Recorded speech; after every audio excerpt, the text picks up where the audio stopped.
Öncelikle hayırlı yayınlar diliyorum. Ee, Çocuklarımızın eğitimi tabii ki küçük yaştan itibaren verilmesi gereken en önemli hususlardan bir tanesi. Atalarımız ağaç yaşken eğilir diye boşuna söylememişler. Peygamber Efendimiz Aleyhisselatü Vesselam'ın da hayatına baktığımız zaman Peygamber Efendimizin de çocuklarımızı küçük yaştan itibaren eğitimi aldığını görüyoruz. İlk konuşmaya başladıkları zaman kelime-i tevhidi, güzel sözleri öğretme ile ilgili Peygamber Efendimizin hem uygulaması hem tavsiyeleri söz konusu.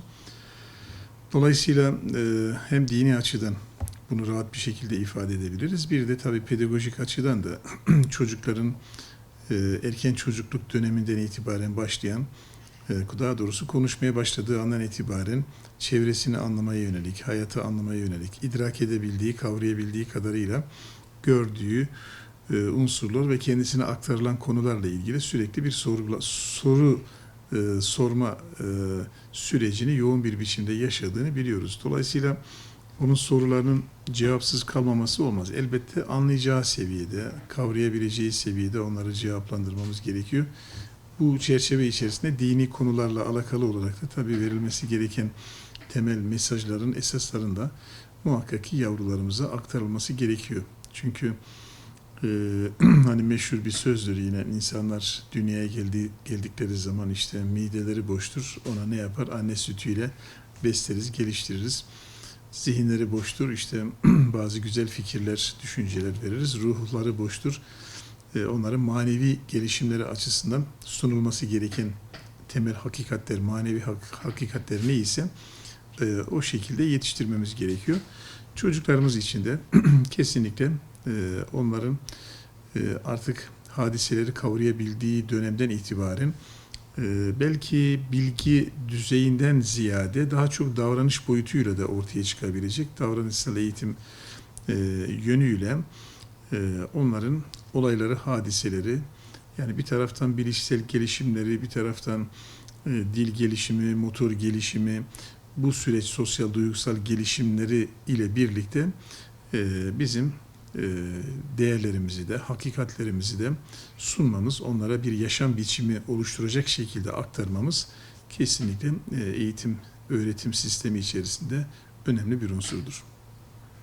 Tabii yine az önceki örneğimizden hareketle yürüyecek olursak, acıkan bir insanın o ihtiyacını gidermemiz gerekiyor. Şimdi açlık duygusunu gidermek, onun maddi ihtiyacını gidermek için çocuğa yemek verelim de ne verirsek verelim diyemiyoruz, değil mi? Çocuğun seviyesine, gelişimine uygun iki boyutuyla bakmamız gerekiyor. Hem yaşına, seviyesine, hazmetme imkanına uygun bir gıda ile beslememiz gerekiyor. Bir Müslüman olarak da tabii buna ek olarak verdiğimiz gıdaların da helal gıdalar olması, bu da önemli. Bu yönüyle de bizim dikkat etmemiz gerekiyor.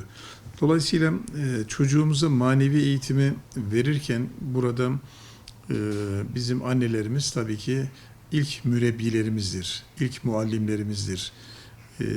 Bize helali, haramı, doğruyu, yanlışı, sevgiyi, merhameti, acıyı, tatlıyı, güzellikleri, iyilikleri, makul olanı, maruf olanı, münker olanı bize öğretecek olan en başta annelerimizdir. Anneler ilk öğretmenimiz olması hasebiyle aslında bu süreç daha henüz biz dünyaya gelmeden önce bile başlayan bir süreçtir. Daha anne karnındayken bile annenin bu hususta hassas olması lazım. Kendini belki bir kontrolden geçirmek suretiyle, yani yediğine içtiğine iyi bakması lazım.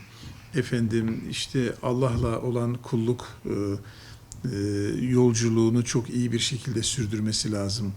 Farizaları yerine getirme noktasında, insanlarla ilişkilerde efendim olması gereken seviyeyi gözeterek sevecen bir ruhla, pozitif duygularla hayatını sürdürmesi, helala harama da dikkat etmesi bu anlamda önemli. Çünkü haramla beslenen insan anne karnında bile olsa neticede o hem haram gıda hem de olumsuz duygu ve düşünceler çocuğun gelişimini bile anne karnında olsa etkilemektedir. Bugün bilim bunu ortaya koymuştur. Dünyaya geldikten sonraki süreçte de tabii ki hani bizim geleneğimizde ve Efendimiz Aleyhisselatü Vesselam'ın sünnetindedir. hemen sağ kulağına ezan okuruz, sol kulağına kâmet getiririz. Bunun da hikmeti dünyevi kelam olarak ilk onun duyması gereken, duyacağı hususların da tevhidi, hakikatler olması, İslam'a ilişkin güzelliklerin olması. O yüzden çocuklarımıza demek ki güzel sözler söylememiz lazım. Güzel davranışları yansıtmamız lazım. Bu anlamda bizim örnekliğimizi ortaya koymamız lazım. Anne, bununla birlikte baba ve aile ortamı içerisinde çocukların varsa büyük anne, büyük babanın da devreye girmesiyle yani çocuğumuz okula gidinceye kadarki zaman zarfında bu eğitimini alması gerekir. Ama burada yani meseleyi sadece bilişsel bir seviye itibariyle de görmemek gerekiyor. Aile ortamı içerisinde faraza yemeği yemeden önce bir insan elini yıkıyorsa, yemeği yedikten sonra elini yıkıyorsa, yemeğe başlamadan önce Bismillahirrahmanirrahim diyorsa, bitirdikten sonra elhamdülillah diyorsa işte hiç belki bununla ilgili bir özel bilgiyi vermeseniz dahi zaten onu aileden görmüş olduğu için otomatikmen o çocuk için en güzel örneklik gerçekleşmiş oluyor. Bunu okul ortamında da taşıdığımız ve düşündüğümüz takdirde bu manevi eğitimin verilmesinde annenin, babanın, ailenin, çevrenin ve dolayısıyla okul ortamına geçtiği zaman da buna yeni bir ortağın, öğretmenlerin eğitim ortamını da devreye girmesiyle birlikte sorumluluk alanı biraz genişliyor. Tabii gençlik dönemine gelince de çocukluktan çıkınca da artık bunu etkileyen daha başka faktörler de oluyor. O yüzden annelerimize, babalarımıza, ailelerimize bu anlamda önemli bir görev düşüyor. Bunu da hepimiz ihmal etmeden sürdürmemiz gerekiyor. İhmal ettiğimiz takdirde de yani bunun acısını hepimiz bir şekilde hissederiz. Kısa vadede veya orta vadede bunu hissetmemek de mümkün değil zaten. Yani toplumumuzun büyük bir kısmı aslında çocuklarının kendi inançları, dini değerleri doğrultusunda eğitim, öğretim almasını istemektedirler. O yüzden din kültürü, ahlak bilgisi dersi mesela tüm okullarımızda var. Seçmeli derslerimiz var. Bu seçmeli derslerle ilgili ilk dönemlerinde, her dönemin ilk yıllarında velilerimiz güzel ilgi de gösteriyorlar ve çocuklarının hem din kültürüne hem de siyer, Kur'an-ı Kerim, Peygamberimizin hayatını öğretmeye çalışıyorlar.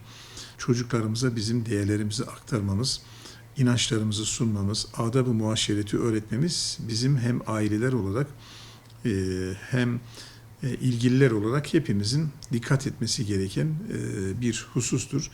Bu açıdan suçlamaktan ziyade anlamak lazım, güzellikleri görmek lazım.